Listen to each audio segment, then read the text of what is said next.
Muy buenas tardes, sean todos bienvenidos a su espacio de educación financiera por la RS Online. Hoy vamos a tener un tema súper interesante con tenemos dos fuentes, las voy a mencionar desde ya.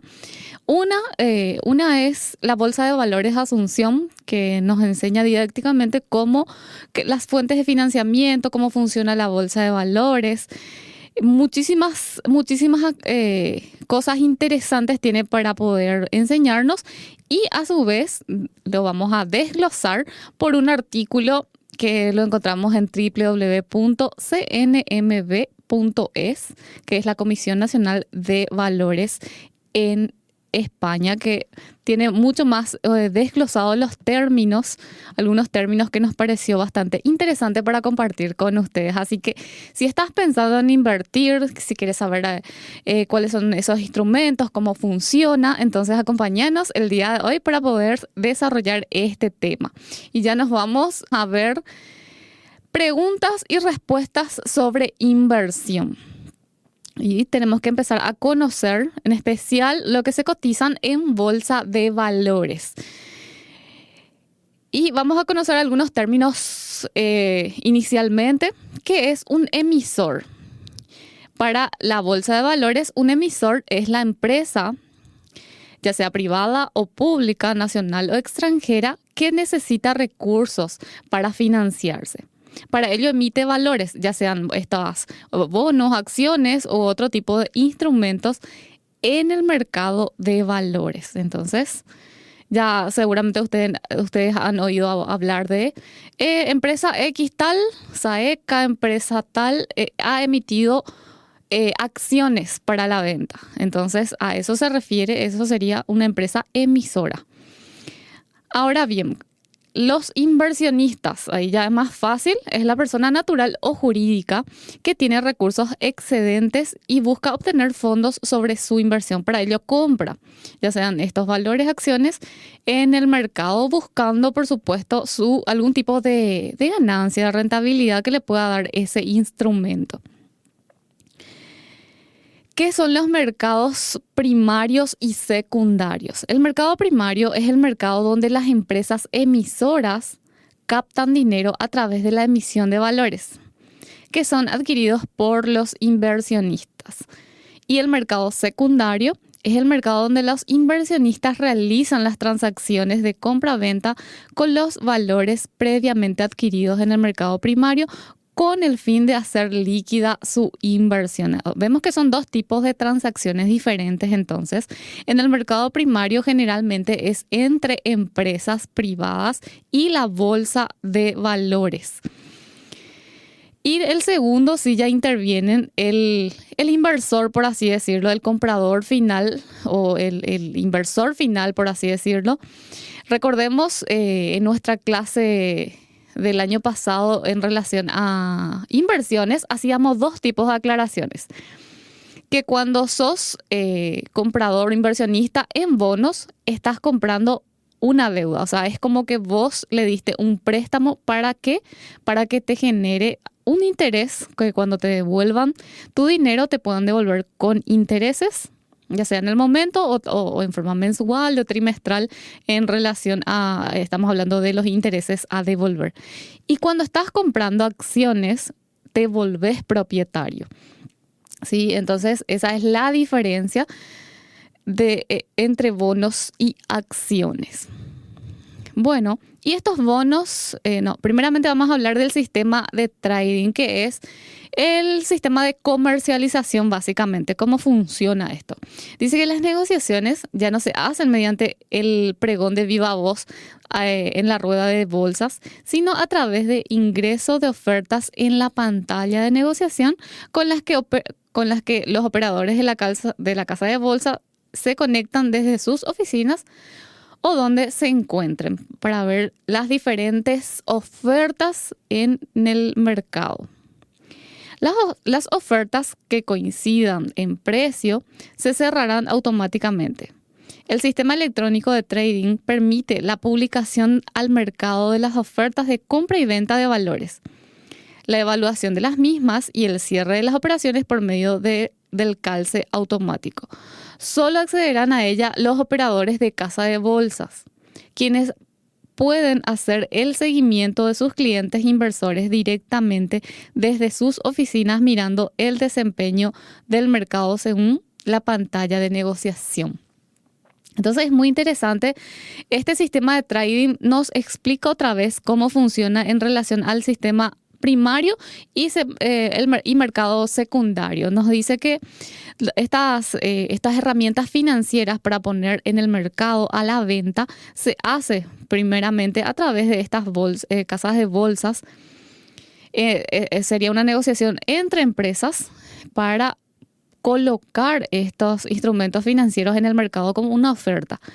Y luego para comprar, o sea, para administrar las compras de estos instrumentos se hacen a través de una casa de bolsas.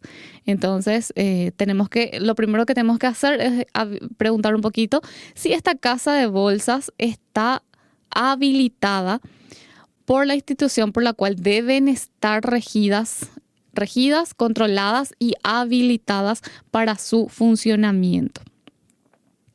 Bien, ahora que conocemos más o menos cómo funciona el sistema de comercialización de estos instrumentos, veamos a qué se refieren con instrumentos bursátiles. Los instrumentos bursátiles son aquellos activos financieros que se negocian en los mercados de valores. Estos instrumentos pueden ser de renta fija, renta variable o de derivados financieros y se utilizan como mecanismos para captar y canalizar recursos financieros permitiendo la inversión. ¿Qué quiere decirnos esto? Esto nos dice básicamente que existen un instrumento financiero puede ser los ejemplos que ya dimos, que son, por ejemplo, acciones o bonos. Y estas herramientas financieras, cuando nos hablan de renta fija o renta variable, es el tipo de retorno que nosotros tenemos. ¿Cuál es la ganancia? ¿Qué tipo de ganancias yo voy a tener? Trimestral, al término justamente del tiempo de inversión. ¿Cómo es? Entonces, cuando nos habla de renta fija o renta variable, esta es la explicación. Un título de renta fija presenta una deuda de una sociedad, que es una empresa o un estado. En el mercado bursátil, estos se conocen como bonos bursátiles de corto plazo si tienen un plazo de 30 a 270 días. Y simplemente como bonos, si son mayores a un año, estos instrumentos generan intereses y son negociables en el mercado secundario, proporcionando así la liquidez de su tenedor. Bueno, acá nos habla un poquito de la renta fija que generan los bonos. Entonces, nos dice que si son mayores a un año, entre estos instrumentos generan intereses y son negociables en el mercado secundario. ¿Ustedes ya han escuchado bonos soberanos? Sí, siempre escuchamos, por ejemplo, existen bonos soberanos del Paraguay. ¿Y sabían que los bonos soberanos generalmente también son puestas a la venta, o no a la venta, sino que para instrumento de inversión en el mercado internacional también? Esto generalmente tienen una tasa baja, entre el 6 y 8%, dependiendo del tipo de riesgo país. Entonces, nos dice mucho cuando Paraguay lanza bonos al mercado y son entre 6 7%, cuando en otros países que son considerados de mayor riesgo o con una calificación de riesgo más alto, están pagando entre 10, 9% por el retorno por sus bonos. Entonces, ahí empezamos a aplicar lo que vendría siendo a mayor retorno, mayor ganancia, mayor riesgo también. Entonces, eso se aplica a todo tipo de empresas también. Por ello, ya vamos a llegar en la parte donde se habla un poco del estudio previo del instrumento con el cual vamos a trabajar. Y acá nos habla y nos dice quiénes pueden emitir estos bonos: empresas del sector privado, gobiernos municipales y el Estado. Estos instrumentos se encuentran disponibles para compra-venta, operaciones de reporto y caución. Entonces nos habla un poquitito en qué consiste este tipo de retorno que puede llegar a tener ya sea el inversor privado o la empresa inversora, o sea, la que está adquiriendo este tipo de instrumentos financieros. Y ahora vamos a hablar un poco de lo que es la renta variable, que son las acciones representan la mínima parte en la que puede dividirse un capital de la empresa. Entonces, una acción, por ejemplo, solemos ver quién no ha leído, por ejemplo, en los diarios o viendo algún acta de la constitución de una empresa o viendo un poquitito, vemos que las diferentes empresas se constituyen, por ejemplo, dice 20 acciones de 10 millones, 70 acciones, 100 acciones de 6 millones. Entonces, esa una acción, entonces, es lo que se pone se oferta en el mercado de bolsa de valores y es lo que se puede ofertar desde, ya dependiendo del oferente en realidad, pero una acción es la parte mínima. Entonces uno de acuerdo a su capacidad va adquiriendo desde uno, por eso es que te dicen puedes invertir desde 1 millón, desde 5 millones o desde 6 millones, dependiendo del valor del costo de cada acción. Entonces, por eso te dicen es que a partir de 1 millón puedes ya ser inversor comprando acciones. Bueno, y acá nos habla de tipos de acciones. ¿Cuáles son las acciones en la bolsa de valores? Dice que son acciones ordinarias o comunes. Ejemplo o descripción. Generalmente emitidas por sociedades anónimas. Otorgan a sus titulares todos los derechos conferidos por la ley de accionistas, incluyendo el derecho a participar de las juntas ordinarias y extraordinarias con voz y voto. Estas son las acciones ordinarias y generalmente se da solamente a accionistas con mucho peso. Supongamos, tengo el 30% del valor de las acciones de una empresa, porque si lo voy a comprar en forma minoritaria, generalmente sí soy accionista, pero no tengo ni voz ni voto para las decisiones que se toman en las asambleas anuales de estas empresas. Acciones preferidas. Establecen ciertos beneficios preferenciales o privilegios económicos relacionados con dividendos o preferencias en las cuotas de disolución. Otorgan derecho a voz y voto en las juntas extraordinarias y solo derecho a voz en las juntas ordinarias. Entonces, cada tipo de acción tiene sus características. Cuando compras algunas acciones ordinarias o comunes, es como que ya sos el propietario, tenés voz y voto en las decisiones para tomar decisiones en las asambleas. Y cuando tenés acciones preferidas, otorgan derecho a ver un poco. Dice que establecen ciertos privilegios económicos. ¿Por qué habla de eso? Porque dice que son relacionados con dividendos o preferencias en las cuotas de disolución. Otorgan derecho a voz y voto en las juntas extraordinarias y solo derecho a voz en las juntas ordinarias. Bien, esa es la característica. Y también en la facultad aprendimos que las acciones preferidas también es como habla de privilegios económicos. Cuando al cierre de año de una empresa ha generado excedentes, o sea, ganancias en el año, estos accionistas preferentes tienen como cierto privilegio porque al poner a la venta las acciones, a la venta sería porque uno pasa a ser propietario, al poner a la venta las acciones le dice va a ser una tasa de retorno del 15%, del 14%. ¿Y a qué está obligada la empresa?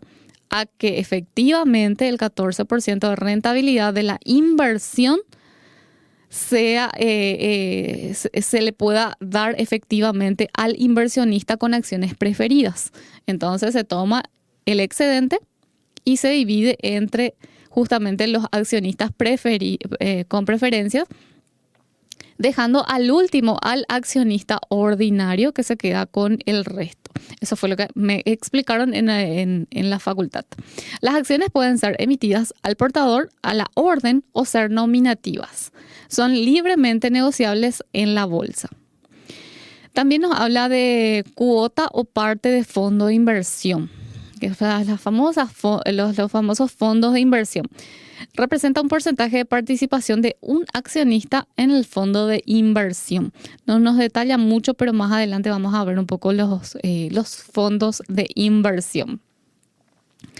Y yendo de vuelta un poquitito, ¿qué hace una casa de bolsas? ¿Por qué tengo que recurrir a ellos para adquirir una acción o un bono? Dice que se encargan del registro contable. Mantiene registros contables de los valores de sus clientes según las nóminas vigentes, garantizando la transparencia. También se encargan de la administración y custodia. Aparecen servicios de administración de carteras, de inversiones y custodia de valores para sus clientes. También hablan de que las casas de bolsas se encargan de lanzamientos y promociones de valores. Ayudan a promocionar y distribuir nuevos valores públicos y privados en el mercado, facilitando así el flujo de inversiones. ¿Por qué hacen esto? ¿Por qué les interesa hacer esto? Porque justamente te están administrando. Yo, empresario o empresaria, le digo, tengo tanto de bonos para la venta o para poner en el mercado financiero. Y entonces ellos se encargan de administrar y obviamente tienen una comisión por esta administración y la venta de estas herramientas financieras. ¿De qué más se encargan las casas de bolsas? Se encargan de la suscripción y de emisión. Pueden adquirir temporalmente o parte o la totalidad de nuevas emisiones de bolsas para facilitar su colocación en el mercado. Hablan de que la propia bolsa no solo administra, sino que pueden adquirir, comprar temporalmente lo que está ofertado en el mercado. Por ejemplo, Casa de Bolsas A oferta acciones de empresa X. Entonces la Casa de Bolsas B dice, esta es una buenísima oferta, yo no la puedo dejar porque voy a tener compradores interesados en esto. Entonces también lo que hace es la retención o compra temporal de parte o totalidad de las emisiones de valores. También lo que vemos mucho en la publicidad de las casas de bolsa es la asesoría financiera. Ofrecen asesoría en inversiones, además de proporcionar información y análisis de mercado de sus clientes. Esta parte lo vamos a desarrollar en un punto muy interesante que encontramos también en el artículo, de cómo podemos asegurarnos un poquitito de que esta asesoría financiera sea realmente confiable. Bien, también las casas de bolsas se encargan de la compra y venta de valores, así como ya veníamos mencionando. Realizan operaciones de compra y venta de títulos valores tanto para sus clientes inversores como también para ellos mismos, lo que veníamos mencionando. Te invito a que puedas visitar la página de la Casa de Bolsas de Asunción. A ver un poco. Sí, es la Casa de Bolsas Bolsa de Valores de Asunción, para que puedas conocer los detalles de cómo funciona el mercado bursátil. Bien, los aspectos básicos de inversión en productos financieros. Entonces, ¿qué es invertir? ¿Cómo es invertir en productos financieros? Porque además de productos financieros existen muchos otros tipos de inversiones y hoy nos vamos a enfocar en productos financieros. Invertir es comprometer parte de nuestros ahorros adquiriendo ciertos activos, con la esperanza de obtener de ellos un rendimiento en el futuro. Esta decisión conlleva siempre el riesgo de que, por diversas razones, el rendimiento no sea esperado. Todos los productos de inversión incorporan cierto nivel de riesgo, de lo que hablábamos en el bloque anterior. Hablábamos de que debemos estudiar a las empresas. Si empresa X está lanzando acciones para la venta, entonces ver un poquitito, entrar en su balance que está siempre disponible, aquellas personas que que venden estas acciones o lo tienen disponible en su página web o también lo tienen que proporcionar a la casa de bolsa donde están ofertando estas acciones para que esté disponible al público. Sin eso, sin que veamos cómo funciona la empresa, qué respaldo patrimonial tiene, cuáles fueron los excedentes o renta de años anteriores, todo eso tenemos que conocer. Qué cantidad de mercaderías tiene para la venta, qué tipo de rubro se dedica. Son análisis que, si bien no somos expertos, muchas veces el asesor nos puede guiar un poquitito, pero nosotros debemos tener noción previa de todo esto para saber un poquitito qué nivel de rentabilidad podría tener, porque de hecho te dicen 14%. Entonces hacer un poquitito todo lo que invertimos, es muy difícil que lo perdamos, pero puede que no genere intereses este año, por ejemplo, que a lo mejor hubo mucha sequía y estoy invirtiendo en el rubro ganadería. Entonces todo eso debemos de analizar. Bueno, y justamente hablando de analizar el riesgo financiero. El riesgo financiero es un conjunto de factores que puedan hacer que la rentabilidad de una inversión sea distinta a la esperada, ya sea por encima o por debajo. El riesgo significa incertidumbre. Y en términos financieros, se considera que incorporar el mismo riesgo, obtener un 20% por encima o por debajo de la rentabilidad prevista, lógicamente, el riesgo que preocupa al inversor es el segundo, es decir, probabilidad de que la renta sea inferior a la esperada. Entonces ahí ya el oferente, que es la casa de bolsas, ya nos da una noción de qué porcentaje de probabilidad hay de generar menos o más rentabilidad por encima o por debajo de lo que nos prometen. Entonces es muy importante esta partecita. Entonces, ¿qué debo hacer para tomar una decisión de inversión? Y dice, para tomar una decisión de inversión es conveniente seguir 4 pasos. Definir los objetivos de inversión, buscar un intermediario, lo digo bien, intermediario, y elegir un producto y vigilar la inversión. Bien, entonces, ¿qué cautelas debo tomar para tener en cuenta? ¿Qué cautelas debo tener en cuenta antes de invertir? Antes de invertir en un producto concreto, es recomendable tener en cuenta las siguientes cautelas. Racionalizar la decisión de inversión sin dejarse llevar por la euforia o las decisiones que toman otros inversores y conociendo los sesgos que pueden afectar a esa decisión de inversión. Por ejemplo, si a mí me encanta, un poco la carrera de caballos, entonces es como que yo sé que hay una... no es ganadería. No sé cómo se le llaman los equinos, a la cría de equinos, que hay una empresa que justamente hace poco en Paraguay emitió. Y entonces no dejarnos influenciar por el tipo de rubro, por la moda o porque alguien nos está recomendando y a él le prometieron muchísimo retorno. Entonces no dejarnos influenciar por estas influencias que pueden crear algún tipo de sesgo al momento de toma de decisión, sino que vayamos por cosas más concretas. Valorar varias alternativas de inversión. Recordar que toda inversión comporta riesgo o soporta riesgo o conlleva riesgo. Acudir a un intermediario autorizado. Informarse bien de las características y riesgos de la inversión, así como de las comisiones aplicadas. Hablábamos de las comisiones, que esto más bien se refería también a lo que se le cobra al emisor del bono o de las acciones.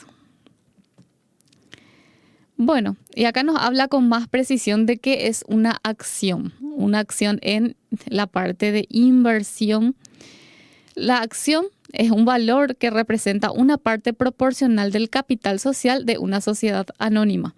Los tenedores de acciones, por tanto, los socios propietarios, un tenedor de una acción se considera propietario. y tienen derecho a participar en las juntas generales de accionistas en las que se toman decisiones más relevantes para la empresa. De ahí a que tengas voz y voto, ya se considera como una acción, una acción ordinaria, o si no tenés, entonces se considera acción preferente.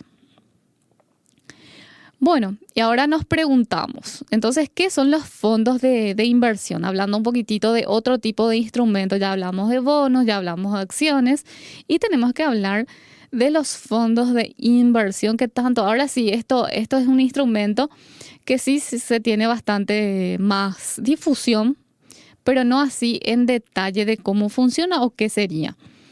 El fondo de inversión es un patrimonio sin personalidad jurídica, formado por la agregación de los capitales aportados por un número variable de personas. O sea, aquí, por ejemplo, somos 3 personas que tenemos 500.000, 1 millón y 5 millones de guaraníes. Los 3 tenemos 6.500.000 guaraníes y queremos, y no es necesario que estemos juntos necesariamente, sino que lo que hace la casa de bolsas es que junta clientes que quieran invertir. Y una vez que tienen nuestros capitales, nosotros como clientes, entonces invierten algún tipo de instrumento. Y en este caso, el que nos paga el retorno es la casa de bolsas.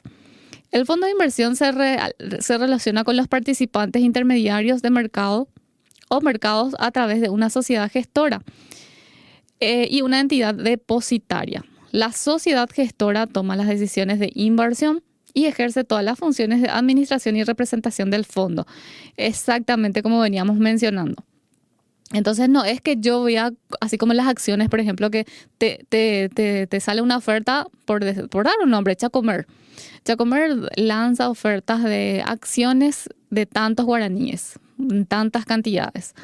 Entonces yo, inversionista, averiguo sobre esa empresa y veo cómo se comporta, cómo es su retorno, el rubro, veo su balance de años anteriores y actual, cómo está el patrimonio. Entonces soy más o menos como el que realmente toma la decisión. Pero en lo que se refiere a fondos de inversión, entonces vemos que somos varios individuos interesados en invertir, pero que a lo mejor nuestro capital no es tan elevado y entonces dejamos que la bolsa de valores, la casa de bolsas, perdón, sea la administradora de esos fondos y sea quien decida dónde invertir.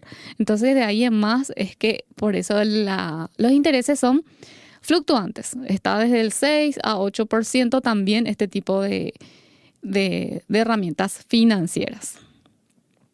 Bueno, y también en referencia al fondo de inversión, dice que la entidad depositaria custodia el patrimonio del fondo y asume ciertas funciones de control sobre la actividad de la gestora en beneficio de los participantes. Es simplemente una administración, no simplemente, sino que es también entregar y tener toda la confianza en la casa, en una casa de bolsas X, para que pueda justamente administrar los fondos mutuos de varias personas.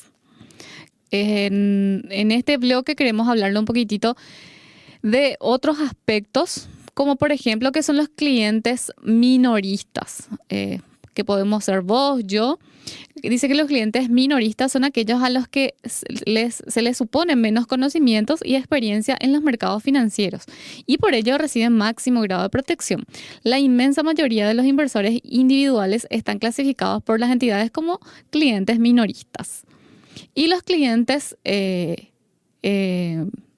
ver un poco, también nos habla de un test de idoneidad. Estamos hablando así de términos generales en relación a la administración de la venta, de la compra y venta de bonos y acciones u otro tipo de instrumentos financieros. Y acá habla de un test de idoneidad. ¿Se acuerdan cuando estábamos desarrollando un poquito de a qué se dedica la casa de bolsa? Entonces, a sus integrantes se le hace un test de idoneidad también a ellos. El test, o sea, para que vos sepas también, a lo mejor tomarle tu propio test, haciéndole preguntas, a ver si te están asesorando bien. El test de idoneidad es el conjunto de preguntas que pretende asegurar que las recomendaciones personalizadas que haga la entidad al cliente sean las más adecuadas para este, teniendo en cuenta una situación particular. Además de las cuestiones planteadas en el test de convivencia. El test de idoneidad incluirá preguntas relativas a la situación financiera, nivel y fuentes de ingreso, capacidad para soportar pérdidas, patrimonio, gastos y pagos periódicos. Los objetivos de inversión, que sería la finalidad del tiempo, importe y perfil de tolerancia al riesgo. Entonces, si nosotros generalmente, lo que yo me doy cuenta mucho es que los inversionistas no es que sepan todo, sino que saben realizar las preguntas adecuadas. Y entonces a medida de acuerdo al desenvolvimiento, entonces uno puede saber ya con esta interacción qué tan confiable es. Si está bien estudiado, generalmente son economistas quienes estudian en la casa de bolsas, quienes estudian la situación del oferente, o sea, el que está ofreciendo las acciones o los bonos o instrumentos para fondos mutuos. Entonces estudia esta empresa y verifica un poquitito estos ítems que nos mencionaba aquí sobre solvencia y demás cosas que nos pueden interesar a nosotros como inversionistas. Entonces ya sabes también al momento que te estén asesorando qué cosas preguntar. Bueno, y por último, lo más recomendado siempre es que tengas cuidado con las estafas y fraudes financieras. Ahí nos puso un término de España, pero que a mí me resulta bastante simpático. Dice, ¿qué es un chiringuito? ¿Qué es un chiringuito financiero? Un chiringuito financiero es una entidad que ofrece y presta servicios de inversión sin estar autorizada para hacerlo. La aparente prestación de tales servicios es solo una tapadera para apropiarse del capital de sus víctimas, haciéndoles creer que está realizando una inversión de alta rentabilidad. Confiar en este tipo de casas de bolsas es una forma segura de perder el dinero. Como no son entidades autorizadas, no es posible recurrir a ningún tipo de mecanismos de protección. Entonces ya saben a qué entidades recurrir, porque tienen que estar, casas de bolsas. La entidad, les digo, la entidad que regula según la ley 5.810, que regula al mercado de valores y a las casas de bolsas, es la Comisión Nacional de Valores. ¿Sí? Tiene que estar habilitada por la Comisión Nacional o tiene que tener el registro de la Comisión Nacional de Valores. Así que ya saben, para poder invertir tienen que acudir a una casa de bolsas habilitada por este medio. Y también informar a la casa, dice que obligaciones de la casa de bolsas. Informar a la casa de bolsas de valores de Asunción que las transacciones realizadas por cuenta propia y otros requisitos que nos menciona en la ley y otros tipos de informes o habilitaciones que tienen que tener las casas de bolsas. Ahí mostramos un poquitito de nuestras fuentes. Como decíamos al inicio, nuestra fuente principal es la Casa de Bolsa de Valores de Asunción y la página oficial de la Comisión Nacional de Valores de España también. Deseando el mayor del descanso, el mayor de los descansos, iba a decir, un buen fin de semana y agradeciendo siempre el acompañamiento de todos. Me despido. Chao, chao.